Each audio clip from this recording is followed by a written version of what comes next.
লালি, ও বকখালি থেকে এসেছিল। Spine injury আছে, হাঁটতে পারে না, গোষ্ঠে গোষ্ঠে হাঁটে। আর সাথে ওর এই পায়ের হাড়টা ভেঙে বাইরে বেরিয়ে গেছিলো, বাইরে বেঁকা হয়ে বেরিয়েছিল। দেখি বাবা একটু দেখাও, সঙ্গে এখানে ওর ভিজিও আছে। এই যে আপাতত এটার এই রকম অবস্থা। আমি ঠিক করেছিলাম ওর এই পাটা আমি কেটে বাদ দেবো না, তো আমি বাদ দিইনি। সমানে ওর ড্রেসিং চলছে এবং এখানে মাংস গজিয়ে যাবে, ওর পা বাদ দিতে হবে না। এই পাটা হয়তো তত ভালোভাবে কাজ করতে পারবে না, জোর কম থাকবে, কিন্তু পাটা থাকবে, 3 পাও হবে না, ওর 4টে পাই থাকবে।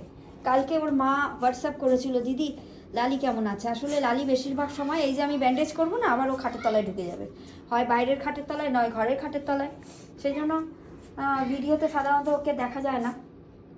এখন আমি কোলে করে নিয়ে এসে এখানে ব্যান্ডেজ করাচ্ছি, যে ব্যান্ডেজ হয়ে যাবে আবার নেবে, হয় এই খাটের তলায় ঢুকে যাবে, নয় বাইরে গিয়ে খাটের তলায় ঢুকবে। যাই হোক, লালি ভালো আছে। বকখালি থেকে এসেছিল, আপনারা সবাই হেল্প করেছিলেন ওর গাড়ি ভাড়ার জন্য।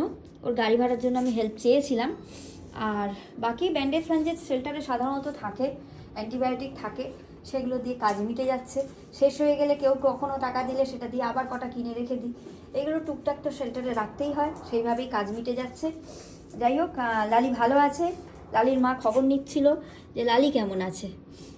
দেখে নাও লালির মা, লালি ভালো আছে।